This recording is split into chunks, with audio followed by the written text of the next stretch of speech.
ሰው ተሸክሞ ከቤቱ ሲያስገባ ሁለቱ በመቀመጫቸው ተቀምጠው አገኘ ይላል። ሴት 4 ወንዶች ሞተውባት 5ኛ ታጭታ ያን የታጨችውን ወንድ ወደ ትከሻው ሳትጠጋ ጉንጩን ሳትስመው ሳታቅፈው ጎረቤት እንዲቀመጥ አረገችው።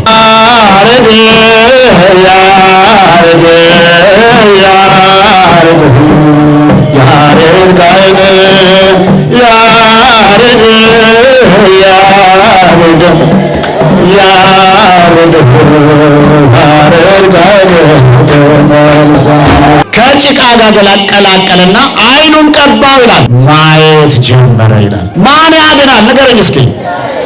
እግዚአብሔር ያድናል። እግዚአብሔር ሆይ ማረኝ ማለት አለ።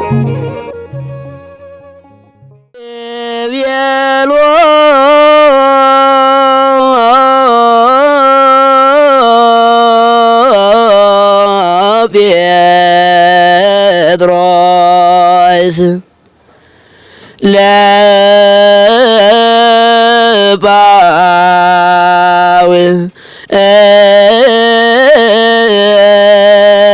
ለጳውሎስ በስመ አብ ወወልድ ወመንፈስ ቅዱስ አሐዱ አምላክ አሜን። ተከበሩ መምህራችን፣ ክቡራን አይንተ እግዚአብሔር ካህናት አባቶቼ፣ ወንድሞቼ ዲያቆናት፣ የደብሩ ሰንበት ትምህርት ቤት ወጣቶች፣ በዚህ ቅጥር ግቢ የምትገኙ ሕፃናት፣ በክርስቶስ ክርስቲያን በወልድ ሁሉ የተሰኛችሁ አምላካችን የመድኃኒታችን ኢየሱስ ክርስቶስ ቤተሰቦች በክርስቶስ ፍጹም ሰላም እንደምን አደራችሁ? እንደምን አደራችሁ? እንደምን ቆያችሁ? የአባቶቻችን አምላክ ልዑል እግዚአብሔር ስሙ የተመሰገነ ይሁን። ለተወሰነ ደቂቃ እንደ እግዚአብሔር ቅዱስ ፍቃድ የእግዚአብሔርን ቃል እንማማራለን። የሕይወት ውሃ ስጠኝ እስኪ በሉ። የሕይወት ውሃ በሉ ስጠኝ። ይህንን የመጽሐፍ ቅዱስ ክፍል የምናገኘው በዮሐንስ ወንጌል ምዕራፍ 4 ላይ ከቁጥር 15 ተጽፎ እናገኘዋለን። ይህንን ውሃ ስጠኝ የሚል ተጽፎ እናገኛለን። ይህንን ምን ስጠኝ? ይሄ ውሃ የተባለው ውሃ እንደ ማንኛውም ዝም ብሎ ውሃ አይደለም። እናንተ የምታውቁት ስንት አይነት ውሃ አለ? እስኪ ንገሩኝ። ስንት አይነት ውሃ አለ እናንተ የምታውቁት? በመጽሐፍ ቅዱስ ላይ ተጽፎ የምናገኘው የሕይወት ውሃ አለ። የምን ውሃ አለ? የሕይወት ውሃ አለ። እሱ ከማን ዘንድ የሚሰጥ ነው? ከእግዚአብሔር መንፈስ ቅዱስ የሚሰጥ የሕይወት ውሃ ነው። ሁለተኛው ውሃ እኛ የምንጠቀምበት ውሃ ነው። ከኃጢአት የሚያነጻ ውሃ። ከምን የሚያነጻ ውሃ? ከኃጢአት የሚያነጻ ውሃ እዚህ ቤተክርስቲያናችን ውስጥ የምታገኙት ውሃ ነው። ሌላኛው ውሃ እኛ የምንጠጣው ውሃ ነው። በቤታችን አግኝተን በሃይላንድ ታሽጎ የሚሸጥልን ውሃ ነው። ስንት ውሃ ሆነ? 3 ውሃ ሆነ ማለት ነው። ሌላው አራተኛው ውሃ የፈላ ውሃ ነው። ምን አይነት ውሃ ነው? የፈላ ውሃ ገጥሟቸው አያውቅም? የፈላ ትኩስ ውሃ፣ የሚያቃጥል ውሃ ገጥሟቸው አያውቅም? እሱኛው ውሃ ነው። 4 ውሃ ሆነ። ስንት ውሃ ሆነ? 4 ውሃ ሆነ። ሌላ 5ኛ ውሃ አለ። ታውቃላችሁ 5ኛ ውሃ እንዳለ? ይሄኛው 5ኛ ውሃ ጥርስ የሚያበላሽ፣ ሴቶችን መካን የሚያደርግ፣ ወንዶችም ሴቶችም እንዳይወልዱ የሚያደርግ ጨው የሚል ለጤና ተስማሚ ያልሆነ ውሃ ነው። ለምን ተስማሚ ያልሆነ? ለጤና ተስማሚ እንዲህ አይነት ውሃ አለ። እንግዲህ እቺ ሴት የትኛውን ውሃ ነው ስጠኝ አለችው ስንል የሕይወት ውሃ ነው። የምን ውሃ ነው?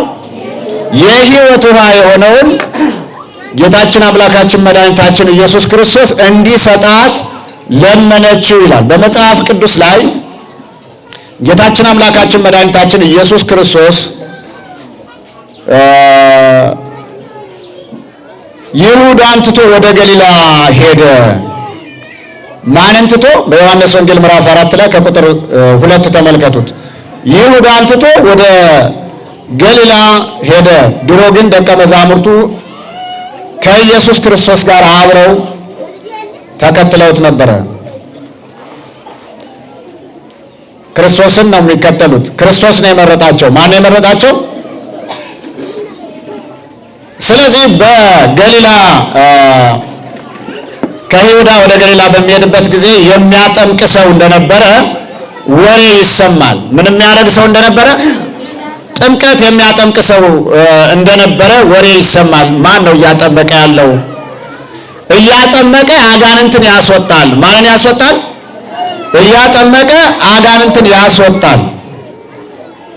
ስለዚህ እያጠመቀ አጋንንት የሚያስወጣው የናዝሪቱ ኢየሱስ ይሆን እያሉ ሲያወሩ ግን ኢየሱስ ክርስቶስ ሳይሆን ከደቀ መዛሙርቱ አንዱ እንደነበረ መጽሐፍ ቅዱስ ይናገራል።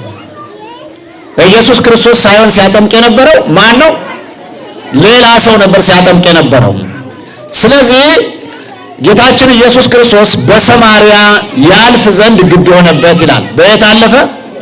በሰማርያ ወደምትባል ከተማ መሄድ ጀመረ። ሕፃናት አትረብሹ፣ ሕፃናት አትረብሹ፣ ሕፃናት ወደ ሰማርያ አለፈ። በሰማርያ ከተማ አድርጎ ሲያልፍ ያዕቆብ ልጅ ዮሴፍ በተሰጠው ስፍራ አጠገብ ወደምትሆን ሲካር ወደምትባል የሰማርያ ከተማ መጣ ይላል። ማን ወደምትባል? ሲካር ወደምትባል ዮሴፍ ለተባለ ሰው የተሰጠች ምድር ነበረች። በዚች ምድር ላይ ያዕቆብ የሚባል የዮሴፍ አባት የቆፈረው ጉድጓድ አለ። ምን ያለው ጉድጓድ አለ?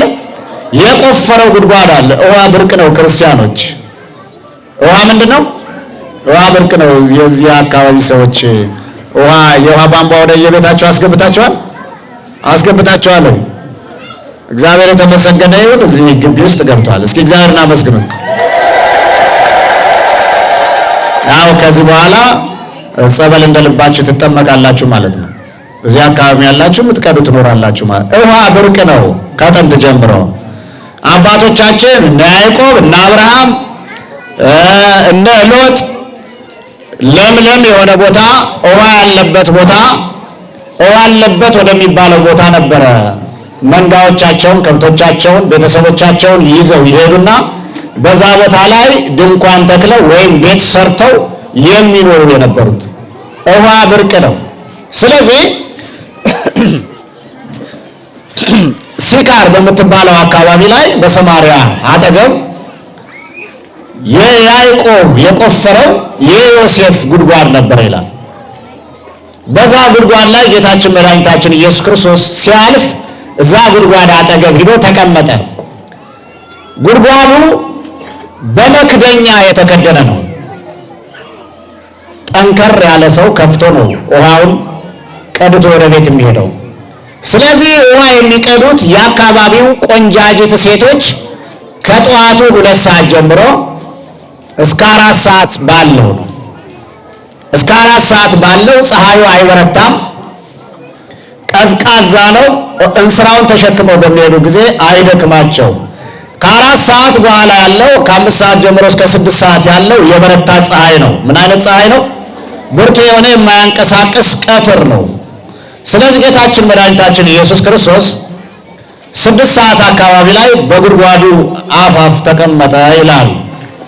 በዚህ ሰዓት አንዲት ሴት ከሰማርያ ከተማ ለብቻዋ የምትኖር ሴት፣ ሳምራዊት የሆነች ሴት ወደ ጉድጓዱ እንስራ ተሸክማ ውሃ ልትቀዳ መጣች ይላል። ከኔ ጋር ናችሁ? ውሃ ልትቀዳ ስትመጣ ጌታችን መድኃኒታችን ኢየሱስ ክርስቶስ በውሃው ጉድጓድ ጫፍ ላይ ተቀምጧል። እንስራዋን አስቀመጠች። የውሃ መቅጃዋን ወደ ጉድጓዱ ለቀቀች። እንስራዋን መቅዳት ጀመረች። አንቺ ሴት አላት፣ እባክሽን ውሃ ስጭኝ አላት። ምን ስጭኝ አላት? ውሃ ስጭኝ አላት። አያችሁ፣ አንዳንድ ጊዜ እንለመናለን። ምን እንላለን? እንለመናለን አይደለ? ስንለመን ግን ማስተዋል መቻል አለብን። የለመነን ሰው ማን እንደሆነ ማወቅ መቻል አለብን። ምን አይነት ሰው እንደሆነ፣ ከየት እንደመጣ፣ ምን ፈልጎ እንደለመነን፣ በእውነት አስፈላጊ ነው ወይ የለመነው ልመና ወይስ ለኛ ጥቅም የሚሰጥ ነው የሚለውን ማረጋገጥ መቻል አለብን። አንቺ ሴት ከዚህ ከምትቀጂ ውሃ ስጭኝ ልጠጣ አላት። አየችውና አንተ አይሁዳዊ ነህ አለችው። ምናዊ ነህ አለችው? አይሁዳውያንና ሳምራውያን ደግሞ የጎሪጥ የሚተያዩ ሰዎች ነበሩ። አያችሁ፣ የማይግባቡ ሰዎች ነበሩ። ምንም አይሉ የማይግባቡ ሰዎች ነበሩ። ለምን? አንደኛ ሳምራውያን በአይሁዳውያን ዘንድ የተጠሉ ናቸው። ለምን? ባዕድ አምልኮ የሚያመልኩ፣ ክርስቶስን የማይቀበሉ፣ ዘረኞች፣ ዘራቸውን ብቻ የሚወዱ፣ አምልኮ የማያውቁ፣ ክርስትና የሌላቸው ናቸው። በዚህ አማካኝነት አይሁዳውያኑ ይጸየፏቸዋል፣ ይጠሏቸዋል። ዘረኞቹም ስለሆኑ ከነሱ ጋር መቀላቀል አይፈልጉም። ስለዚህ ምን አለችው? አንተ አይሁዳዊ ስትሆን እንዴት ከኔ ውሃ ትለምናለህ አለችው። ያሳዝናል አያሳዝንም? አይሁዳዊ ብቻ አይደለም ጌታችን መድኃኒታችን ኢየሱስ ክርስቶስ ምንድን ነው?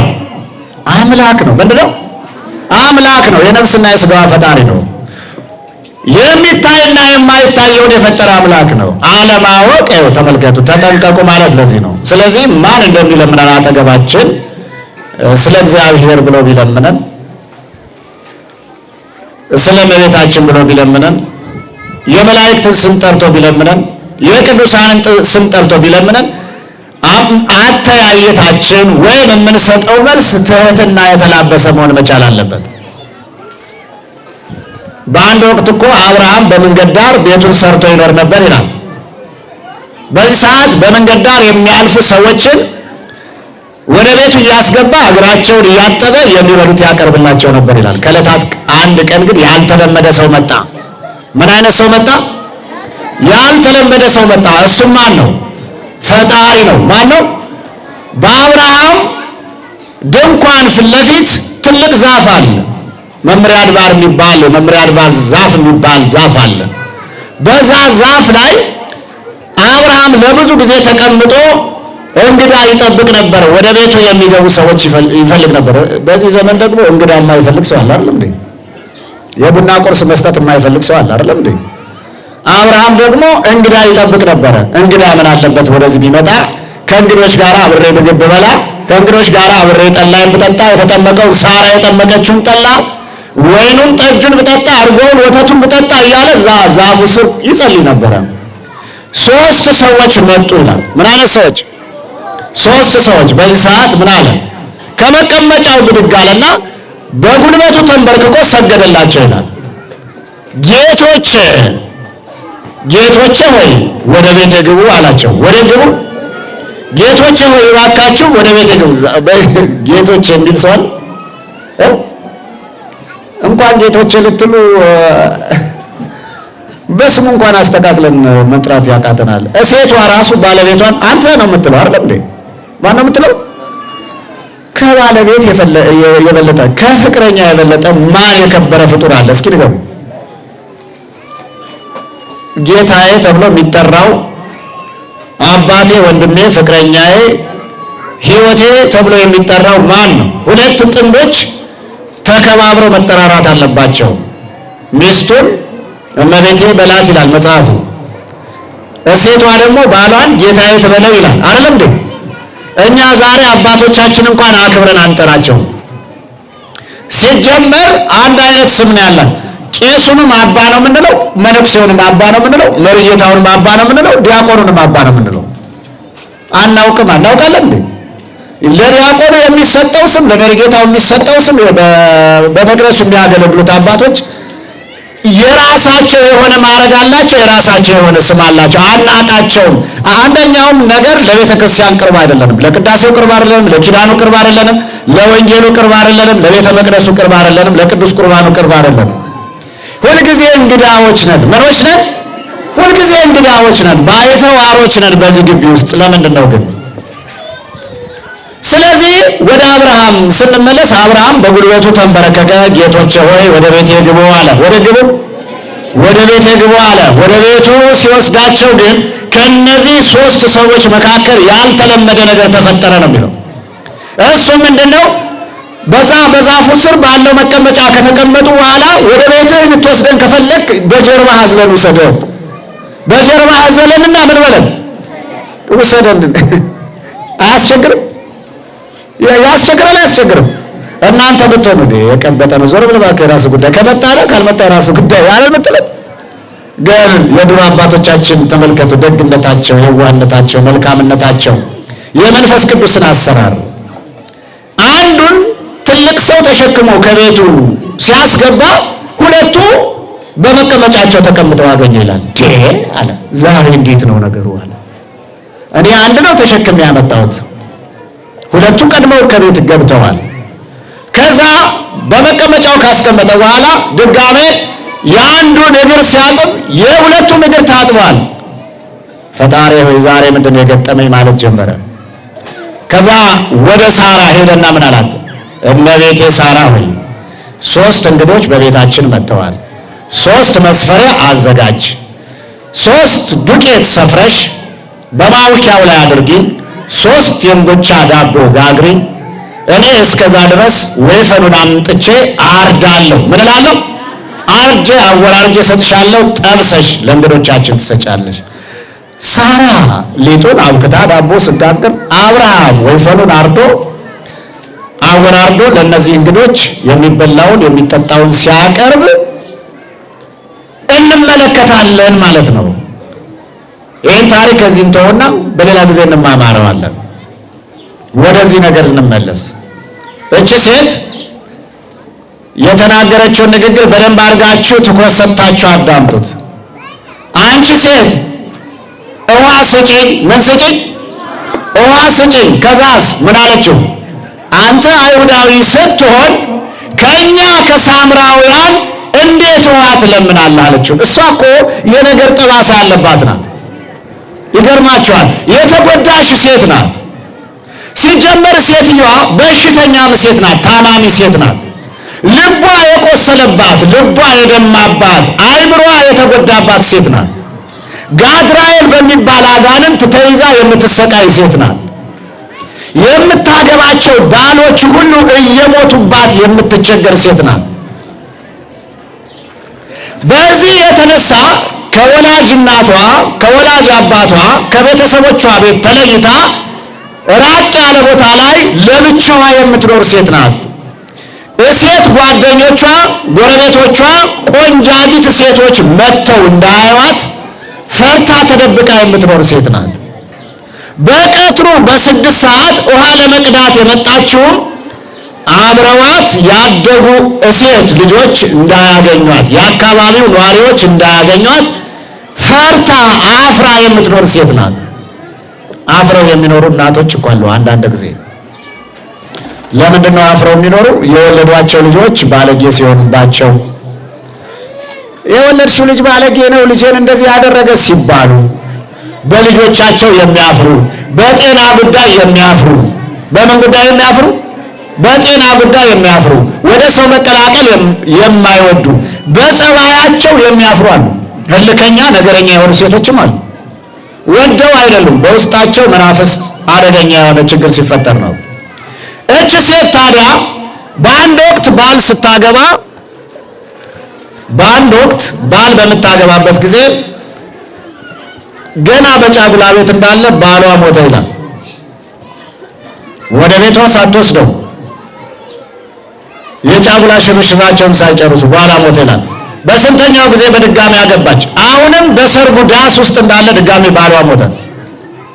በሌላ ጊዜ እንደዚሁ ደግሞ በሌላ ዓመት ደግሞ ድጋሚ ያገባች። አሁንም ባሏ ሞተ። የሚሞቱት ባሎቿ በዛው ግቢ ውስጥ ነው የሚቀበሩት።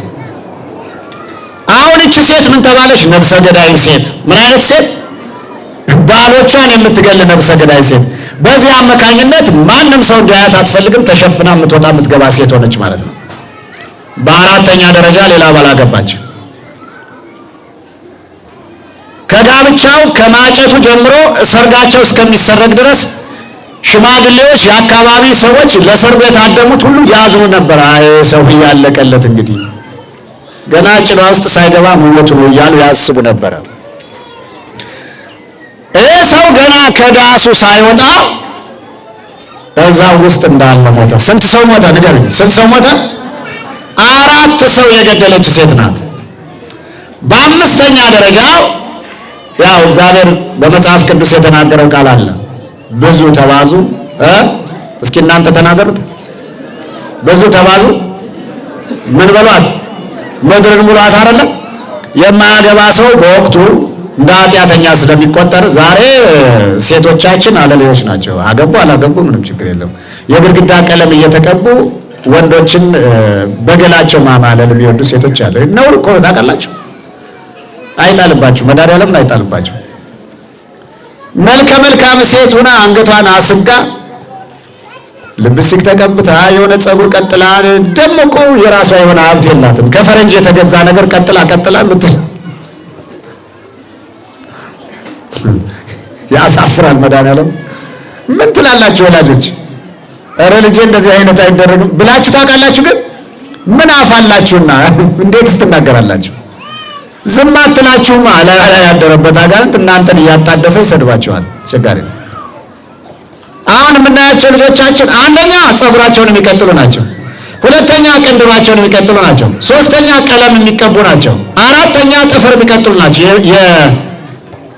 አንዲት ሴት በመጣች ለትምህርት በሆነ እንደው ባሳየቻችሁ እዚህ መጣ እንደው ታፍራለች እንጂ በእውነት ፕላስቲክ ከፕላስቲክ ከምን ይሰራ አይታወቅም። ጥፍር ይቀጥላል። ሲታዩ በጣም የሚያስፈራ ነው እጃቸው።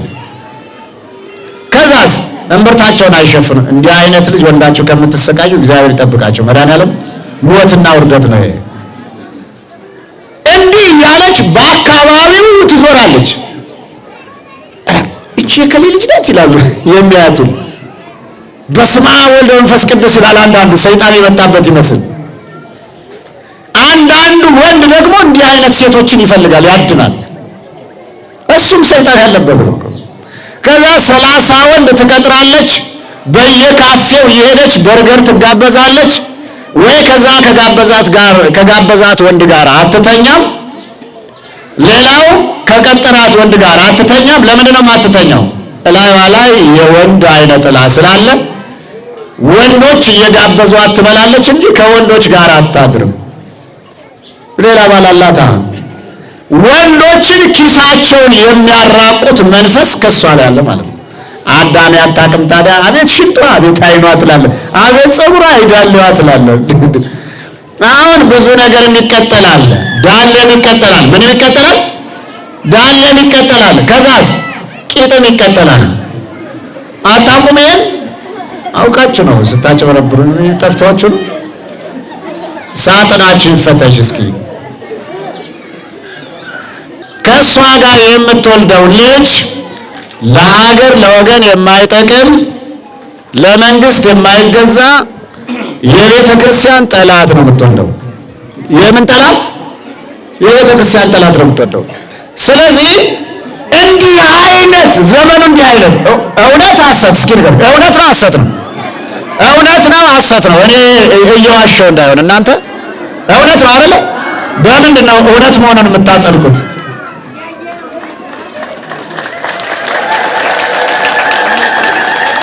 ማርያምን እውነት ነው ማለት ነው የተናገርኩት። እውነት ነው ማለት ነው። ታውቃላችሁ። ስለዚህ አገሪቱ ከተማይቱ የሞላችው እንደዚህ ነው። እንደዚህ ነው ከተማይቱ የሞላችው። እቺ ሴት ታዲያ ወደዚች ሴት እንመለስ።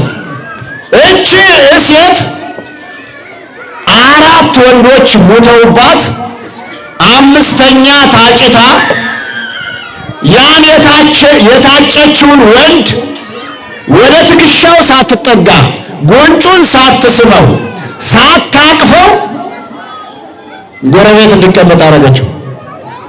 መሻውሬ እንደማድረግ አይታወቅም። ከሰርጉ በኋላ ምን አደረገች? ጎረቤት እንዲቀመጥ አደረገችው።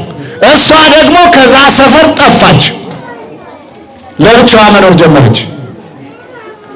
ያን ያገባችውን ወንድ እየናፈቀች መቼ ይሆን የምንገናኘው፣ መቼ ይሆን አብረን የምናድረው እያለች ሰው እንዳያት ብቻዋን እየኖረች እያለ ኢየሱስ ክርስቶስ መጣ ይላል። ወደ ሕይወታችን ይምጣ። በእውነት ክርስቶስ ወደ ሕይወታችን፣ ወደ ኑሯችን፣ ወደ ዕድላችን፣ ወደ ክብራችን፣ ወደ ሞገሳችን፣ ወደ ማንነታችን ይምጣ። ኢየሱስ ክርስቶስ ወደ ያዕቆብ ጉድጓድ የሄደው ውሃ ጠምቶት አይደለም ወገኔ።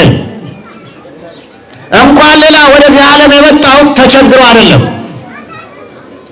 በድቅድቅ ጨለማ ያለውን ሕዝብ ለማዳን ነው። ወደዛ ጉድጓድ የሄደው ክርስቶስ የተጨነቀ ሰው ስላየ ነው። ያዘነ ሰው፣ በመከራ የሚኖር ሰው ስላየ ነው። ወደ ቤተ ሳይዳ አንድ ቀን ሂዶ ነበረ። ቤተ ሳይዳ ወደምትባል የመጠመቂያ ቦታ 38 ዓመት በአልጋ ላይ ወደ ተኛ ሰው ሂዶ ነበረ። ታስታውሳላችሁ? ጌታችን አምላካችን መድኃኒታችን ኢየሱስ ክርስቶስ በዮሐንስ ወንጌል ምዕራፍ 9 ላይ ተመልከቱት። አንድ ዓይን የሌለው መንገድ ላይ ተቀምጦ የሚለምን ሰው ነበረ። ትዝ ይላችኋል? በዮሐንስ ወንጌል ምዕራፍ 9 ላይ የተጻፈ ቃል አለ። በዛ መንገድ ሲያልፍ ምን አሉት ሐዋርያት? ምን አሉት? ጌታ ሆይ ይህ ሰው በእናቱ ወይስ በአባቱ ኃጢአት፣ በወላጆቹ ኃጢአት ነው ዓይን የሌለው? በማን ኃጢአት ነው ብሎ ጠይቀውታል ደቀ መዛሙርቱ። መንገድ ላይ ተቀምጦ እየለመነ ወዳለው ሰው ሂዷል። ከዚህ በፊትም በርጤሜዎስ ወደሚባል ሰው ሂዶ ነበር። ታስታውሳላችሁ?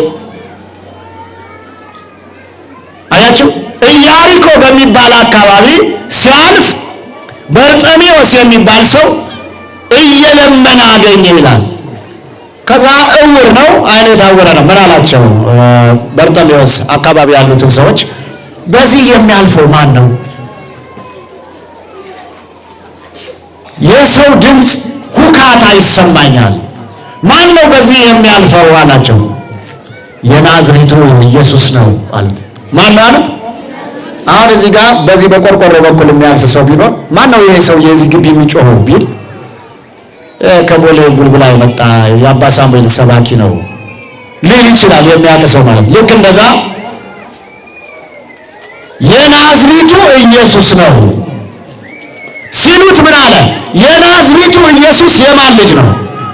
የዳዊት ልጅ ነው። የማን ልጅ ነው? የናዝሬቱ ኢየሱስ የዳዊት ልጅ ነው። በርጤሜዎስ ከመቀመጫው ተነሳና እንዲህ ብሎ ተናገረ ይላል። ከኔ ጋር ናችሁ? የዳዊት ልጅ ሆይ ማረኝ፣ የዳዊት ልጅ ኢየሱስ ሆይ ማረኝ፣ ይቅር በለኝ። ጌታችን ኢየሱስ ክርስቶስ ዞር አለ። ሌሎቹ ሰዎች ምን አሉት? ዝም በል አንተ፣ አይሰማህም አንተን አሉት። ምን አይልህም? አንተን አይሰማህም፣ አርፈ ተቀመጥ። በጣም ብዙ ሕዝብ አጅቦት እየሄደ ነው፣ አርፈ ተቀመጥ፣ ጸጥ በል አለ። አብረውት ያሉ እሱ ግን በርጤሜዎስ ግን ጸጥ አላለም። ምን አለ? የዳዊት ልጅ ማረኝ፣ የዳዊት ልጅ ይቅር በለኝ፣ የዳዊት ልጅ ሆይ ወደ እኔ ተመልከት እያለ ጮኸ። ኢየሱስ ክርስቶስ ወደ እኔ አምጡት አለ። ወደ ማን አምጡት አለ? ወደ እኔ አምጡት አለ። ወደ ክርስቶስ አቀረቡት። ምን እንዳደርግልህ ትፈልጋለህ አለው። ማየት እፈልጋለሁ አለ። ምን ማለት እፈልጋለሁ? ወርቅ ስጠኝ አላለውም፣ ብር ስጠኝ አላለውም፣ ፎቅ ስራልኝ አላለውም፣ መኪና ግዛልኝ አላለውም፣ ክንፍ ስጠኝ በሰማይ ልብረር አላለውም። ምንድን ነው ያለው? ማየትና ማየት ብቻ እፈልጋለሁ አለው። አያችሁ? በዚህ ሰዓት ታዲያ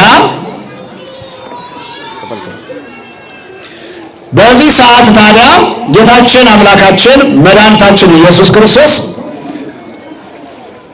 ምራቁን ወደ መሬት እንትፋልና ከጭቃ ጋር ቀላቀለና ዓይኑን ቀባው ይላል። ምኑን ቀባው? ምኑን ቀባው? ዓይኑን ቀባው። ማየት ጀመረ ይላል። ምን ማለት ጀመረ? ማን ያድናል? ንገረኝ እስኪ። እግዚአብሔር ያድናል። እቺ ሴት መከረኛ ሴት ነበረች። ሴቶች የሚስቁባት፣ ጎረቤቶቿ የሚያላግጡባት፣ ጎረምሳዎች የሚፈሯት ሴት ነበረች። ኢየሱስ ክርስቶስ ግን ወደ እሷ መጣላት። እንዲህ አይነት ጭንቀት ያላችሁ፣ እንዲህ አይነት ችግር ያላችሁ፣ በእንደዚህ አይነት ፈተና የተጠመዳችሁ እህቶች ካላችሁ ወደ ክርስቶስ አልቅሱ። ወደ አምላካችሁ ወደ ፈጣሪያችሁ አልቅሱ። ወደ ማን እናልቅስ? ወደ አምላካችን ወደ ፈጣሪያችን እናልቅስ። ወደ ክርስቶስ እናልቅስ። ክርስቶስ ወደኛ ይመጣል። ሊያድነን ይመጣል። ሊፈውሰን ይመጣል። ሊታደገን ይመጣል። ፈርታ በቤቷ ታለቅስ ነበረ። በቤቷ ውስጥ እሪ ትል ነበረ። ክርስቶስ እሪታዋን ለቅሶዋን ሰማት ይላል። ውሃ ጠጭኝ ሲላት ሰው ደካማ ነው። ሁሉም ሰው ደካማ ነው። እኔ ብርቱ ነኝ የሚል የለም። አንተ አይሁዳዊ ስትሆን ከኛ ከሳምራውያን እንዴት ውሃ ትለምናለህ? እሱም መለሰና ውሃ ስጭኝ የሚልሽ ሰው ማን መሆኑን ብታውቂ ኑሮ አንቺ ደግሞ የሕይወት ውሃ ተጠይቂው ነበር አላት። የምን ውሃ? የሕይወት ውሃ። የሕይወት ውሃ የሚለውን ነገር ስትሰማ ጌታ ሆይ ይሄንን የሕይወት ውሃ ከየት ታገኛለህ? ጉድጓዱ የያዕቆብ ነው አለች። የማን ነው? ይሄ ነው የገደለን። ይሄ ነው የገደለን ወገኖቼ። ወደ ሰሜን ስትሄዱ መሬቱ የትግራይ ነው ይላል። ወደ ደቡብ ስትሄዱ መሬቱ የወላይታ ወይም የኦሮሞ ነው ይላል። አዲስ አበባ ውስጥ ደግሞ ስትቀመጡ አንደኛው ብሔረሰብ ተነስቶ የአያቴ ርስት ነው ይላል። ያኛው ተነስቶ የአባቴ ነው ይላል። አስቸጋሪ ነው። እቺ ሴት ታዲያ ይሄ ጉድጓድ የአባታችን የያዕቆብ ነው፣ እንዴት እዚህ ውስጥ ገብተህ ውሃ ልትቀዳ ትችላለህ? ይሄ ነገር ለምን አገልግሎቱ እስከሚያልቅ አትጠብቁንም? መኪና አሸዋ ይዛችሁ የመጣችሁ ሰዎች ንገሯቸው ባካችሁ። ምዕመናኑን እየረበሿቸው ነው። በዚህ ሰዓት ሳይሆን መገልበጥ የነበረበት አሸዋው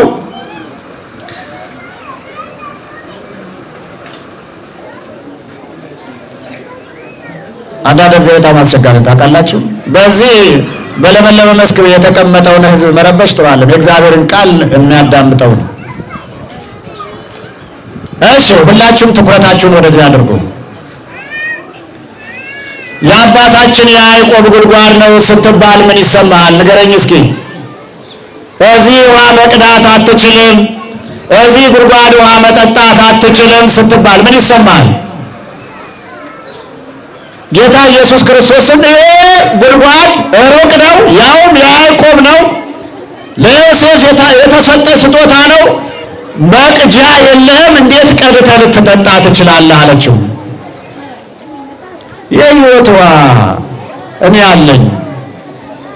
ማን እንደሆነ ውሃ ስጭኝ ያለሽ ብታውቂ ኑሮ የሕይወት ውሃን ትለምኘው ነበረ። እሱም ለዘላለም የማይጠፋ ውሃ ይሰጥሻል።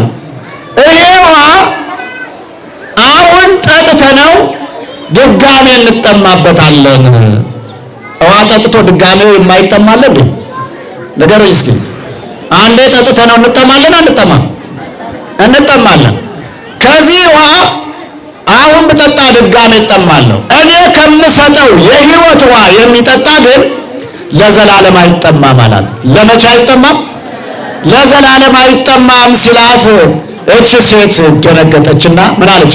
ጌታ ሆይ አለችው። ማን አለችው? አያችሁ፣ ጌታ ሆይ አለችው። ከዚህ ውሃ ስጠኝ። ከየት ውሃ? እሷ መመላለስ ደክሟታል። ገብቷቸዋል። በ6 ሰዓት ድጋሜ መምጣት አትፈልግም። በቀትር ድጋሜ ውሃ ለመቅዳት ለመምጣት አትፈልግም። ውሃ ልትቀዳ ስትመጣ ሰዎች እንዲያዩት አትፈልግም። ታውቃላችሁ ክርስቲያኖች። ስለዚህ ሰው ሳያያት ውሃ ለመቅዳት በጨለማው በቀትርም ከምትመላለስ ይህንን ውሃ አንድ ጊዜ ክርስቶስ ሰጥቷት መገላገል ፈለገች።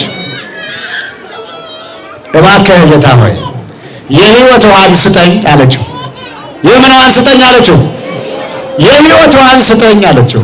ክርስቲያኖች እኛም የተቸገርን ሰዎች የሕይወት ውሃ ያስፈልገናል። ምን ያስፈልገናል? ነገሩ ምን ያስፈልገናል?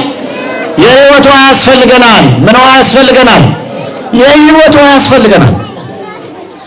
በቃ ይህንን የሕይወት ውሃ ከማን ነው የምናገኘው? እስኪ ንገሩኝ። ከእግዚአብሔር ነው የምናገኘው። እንዴት በማድረግ ምን በማድረግ እናገኘዋለን?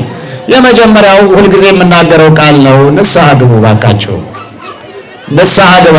ከዛስ ንስሐ ከገባ በኋላ ካህኑ የሰጠህን ቀኖና ጸሎት ጨርስ። ከዛስ ክርስቶስ ወደ ሕይወትህ ይወጣል። ክርስቶስ ወደ ኑሮህ ይመጣል። ክርስቶስ ወደ ችግርህ ይመጣል። ክርስቶስ ወደ መከራ ይመጣል። ክርስቶስ የሕይወት ውሃ ይሆነናል። የምን ውሃ ይሆነናል? የሕይወት ውሃ ይሆነናል። ስለዚህ የሕይወት ውሃን እንድናገኝ እግዚአብሔር ይፍቀድልን። መሰረተ ዜማ ወጠህነ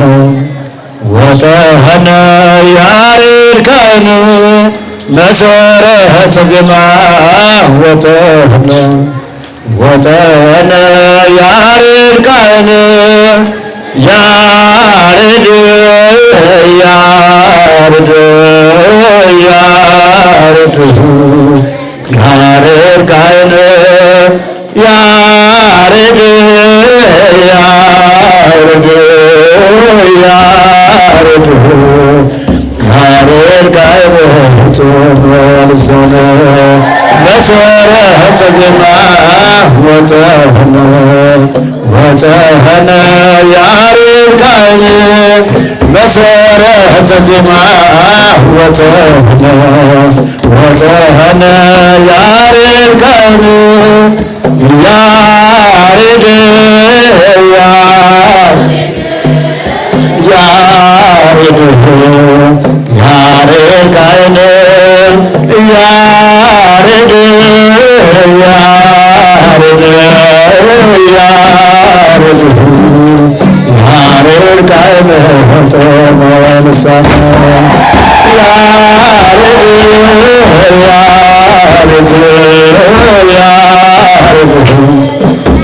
ያሬድ ካህን ያሬድ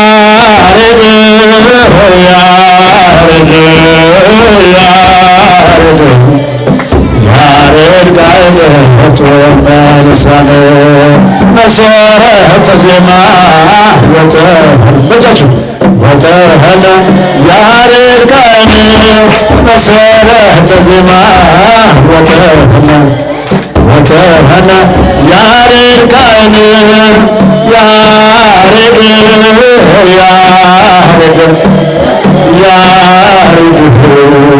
ያሬድ ካህን ተመልሰነ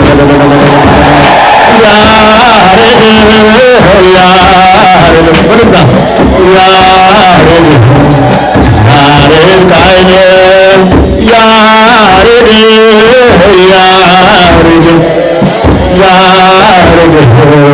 ያሬድ ካህን ተመልሰነ መሰረተ ዜማ የመጨረሻ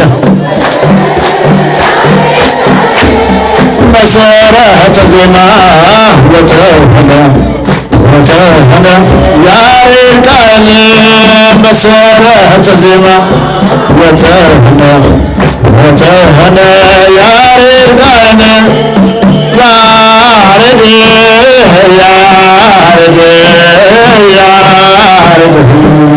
ያሬድ ካህን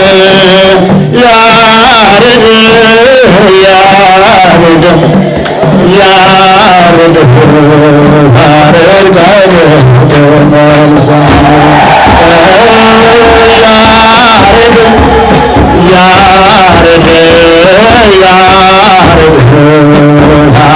ካህን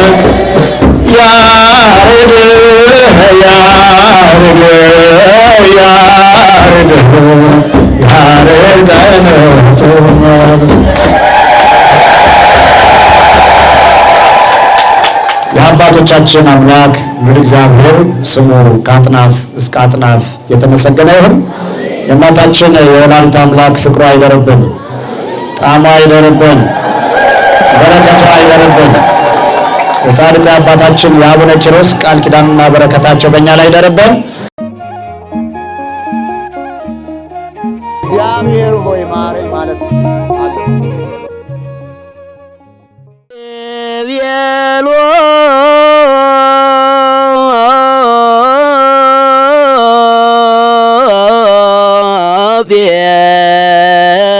ጴጥሮስ